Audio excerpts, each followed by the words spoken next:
ছোট্ট সোনামণিরা, আশা করি সবাই ভালো আছো, সুস্থ আছো। আজকের বাংলা ক্লাসে তোমাদের স্বাগত। বাচ্চারা, তোমরা কি ক্লাসগুলো দেখছো সোনা? আমি জানি তোমরা নিয়মিত ক্লাসগুলো দেখছো। এখন তোমরা অনেকেই আবার জুম ক্লাসেও অংশগ্রহণ করছো। তোমরা বলছো যে বাংলা ক্লাস করে আমরা খুব মজা পাচ্ছি। যারা অংশগ্রহণ করছো না তাদেরকে বলছি তোমরা বাংলা ক্লাসে বা সবগুলো ক্লাসে অংশগ্রহণ করবে, ঠিক আছে? দেখো, তোমাদের অনেক ভালো লাগবে। জুম ক্লাসে স্যার ম্যাডামদের সাথে জুম ক্লাসগুলো অংশগ্রহণ করে দেখো, তোমরা সত্যি অনেক উপকৃত হবে এবং তোমাদের খুব ভালো লাগবে। আর যারা একান্তই পারছো না তাদের জন্য আমরা এই ভিডিও ক্লাসগুলো দিয়ে দিচ্ছি। এগুলো তোমরা দেখবে এবং ঠিক যেভাবে আমরা বলছি সেভাবেই কিন্তু বাড়িতে লেখাপড়া করবে, ঠিক আছে সোনামণিরা? চলে আসো, আমরা একটা ছবি দেখি। দেখো তো কিসের ছবি দেখছি? ভোরবেলা। কি হয়েছে? পাখি উঠছে। তার মানে কি, দেখো এখনও কিন্তু সূর্যি মামা ওঠেনি। সূর্যি মামা ওঠার আগেই পাখিগুলো উঠে পড়েছে। সবার আগে ঘুম থেকে কে ওঠে? পাখি ওঠে। তাহলে আমি কি হতে চাই? এরকম পাখির মতোই হতে চাই, খুব ভোরে ঘুম থেকে উঠতে চাই। এরকম কি কিছু মনে পড়ছে তোমাদের? মনে পড়ছে না? আমি হব, এই কবিতাটি আজকে আমরা পড়ব। হ্যাঁ, আমরা এই পাখির মতো আমি এরকম হব। আমি কি হব? পাখির মতো হব, সবার আগে ঘুম থেকে উঠব। চলো আমরা পড়ে ফেলি। আমি হব। কে লিখেছেন? কাজী নজরুল ইসলাম। এই কাজী নজরুল ইসলাম কে? উনি একজন কবি, আমাদের জাতীয় কবি। আমাদের জাতীয় কবির নাম আমরা সবাই জানি। আমাদের জাতীয় কবির নাম কাজী নজরুল ইসলাম। তাছাড়াও কিন্তু তার আরেকটা নাম আছে, বিদ্রোহী কবি। তাকে কি বলা হয়? বিদ্রোহী কবি। কেন তাকে বিদ্রোহী কবি বলা হয় আমরা জানি? কারণ যখন আমাদের উপর ইংরেজরা অত্যাচার করছিল, দুষ্ট ইংরেজরা যখন আমাদের উপর অত্যাচার করতো, আমাদেরকে শাসন করতো, শোষণ করতো, তখন কাজী নজরুল ইসলাম কী করেছিলেন? একটা বিদ্রোহী কবিতা লিখেছিলেন। তাদের উপরে রাগ করে একটা বিদ্রোহী কবিতা লিখেছিলেন। সেজন্য তাকে কিন্তু কারাবরণ করতে হয়েছিল। তার মানে তাকে কারাগারে আটকে রাখা হয়েছিল। কারাগারে কি? জেলখানা। জেলখানে আটকে রাখা হয়েছিল। হ্যাঁ, এই বিদ্রোহী কবিতা লেখার জন্যই তাকে বলা হয় বিদ্রোহী কবি, ঠিক আছে? তাহলে জাতীয় কবি সম্পর্কে কি জানলাম? যে তিনি আমাদের কাজী নজরুল ইসলাম আমাদের জাতীয় কবি এবং তার আরেকটি নাম বিদ্রোহী কবি। মনে থাকবে? চল আমরা পড়ে ফেলি। আমি হব লিখেছেন কাজী নজরুল ইসলাম। আরেকটি কথা, এই কাজী নজরুল ইসলাম কিন্তু আমাদের ছোটদের জন্য অনেক অনেক ছড়া, কবিতা, ছোট গল্প লিখে রেখে গেছেন।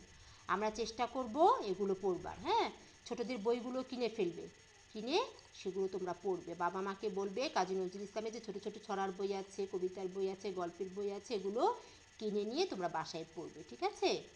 আচ্ছা, চলো এবার আমরা পড়ি। আমি হব। কে লিখেছেন? কাজী নজরুল ইসলাম।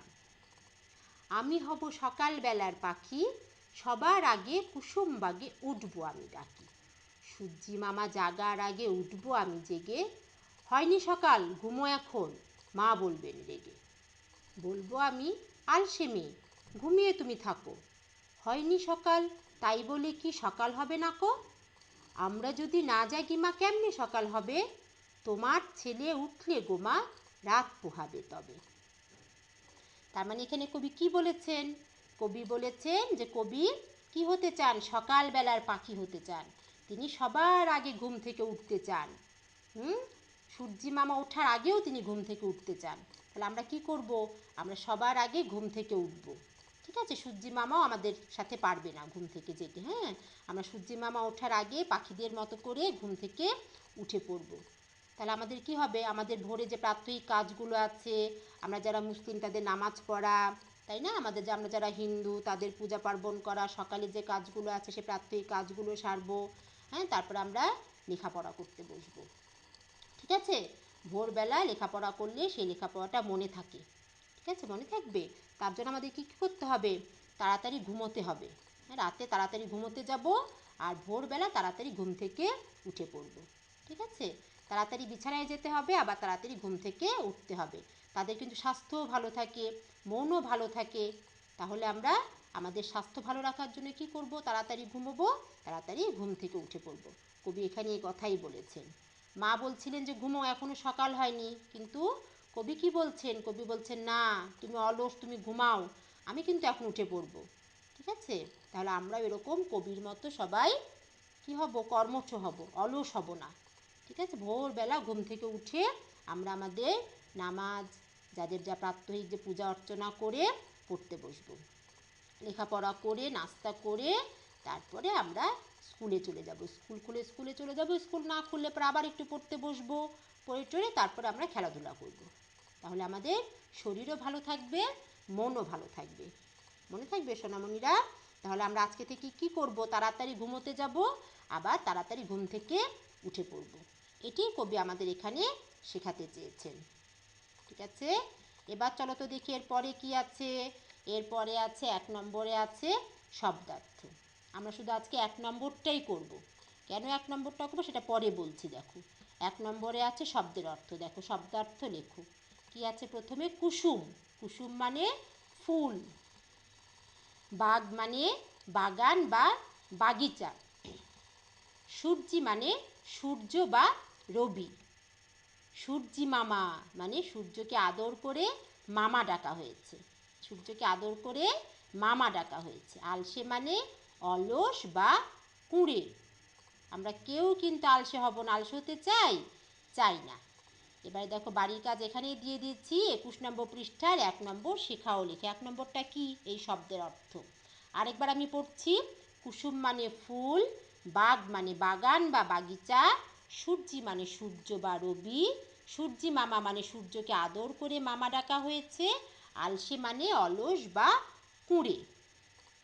এবার দেখো কুসুমবাগ মানে কি হবে? একটু বুদ্ধি করে বলতে পারবো? কুসুমবাগে আছে আমাদের কবিতার মধ্যে। কুসুমবাগে মানে ফুল বাগানে। কুসুম মানে ফুল আর বাগ মানে বাগান, তাহলে কুসুমবাগ মানে ফুল বাগান। ঠিক আছে, এরকম একটা বুদ্ধি করে করে আমরা পড়ে ফেলবো। ঠিক আছে বাচ্চারা? এরপরে দেখো আমি আজকে জুম ক্লাসে আমার ছোট্ট সোনামণিদের একটু পরীক্ষা নিয়েছিলাম, শব্দের অর্থ পরীক্ষা। এর আগে যে শব্দার্থগুলো তোমাদেরকে শিখিয়েছি সেই শব্দের অর্থ পরীক্ষা নিয়েছিলাম। তোমরা একটু বাসায় দিয়ে ফেলবে। এভাবে পরীক্ষাটা দেবে। কিভাবে দেবে দেখো আমি নিয়মটা নিচে শিখিয়ে দিয়েছি। এটা হলো তোমাদের পরীক্ষার প্রশ্ন। হ্যাঁ, প্রশ্নপত্র এরকম প্রশ্ন দিয়েছি আমি। প্রশ্নপত্রে কী কী দিয়েছি? শব্দের অর্থ দিয়েছি, শুধু 5টা শব্দের অর্থ। কিন্তু কিভাবে লিখতে হবে দেখো, লেখার নিয়মটা দেখিয়ে দিয়েছি। প্রথমে লিখবে শ্রেণী পরীক্ষা 1, তারপর লিখবে 1 নং প্রশ্নের উত্তর, এই যে 1 নাম্বার, সেজন্য এটা 1 নং প্রশ্নের উত্তর। তারপরে এই যে শব্দগুলো নিচে নিচে তুলবে, তুলে অর্থ লিখে ফেলবে। ঠিক আছে, তারপরে আব্বু আম্মুকে দিয়ে খাতাটা দেখিয়ে নেবে কে কত পেলে। মনে থাকবে সোনামণিরা? কি কি দিয়েছি? জাতীয়, কুল, হেলা, ফলে, নাস্তা। তোমরা তো জুম ক্লাস করছো না? যারা জুম ক্লাস করছে তারা জুম ক্লাসেই পরীক্ষাটা দিয়েছে। তোমরা বাড়িতে বসেই পরীক্ষাটা দিয়ে ফেলবে। পারবে না? পারবে। এরপরে বাড়ির কাজ তো আগেই দিয়ে দিয়েছে। আবার একটু দেখো বাড়ির কাজ। আজকে যে শব্দার্থগুলো শেখালাম সেই শব্দার্থ শেখা ও লেখা। তাহলে আজকে এ পর্যন্তই। ভালো থেকো সবাই, সুস্থ থেকো। সবার জন্য অনেক অনেক অনেক আদর আর শুভকামনা। শুভ বিদায়।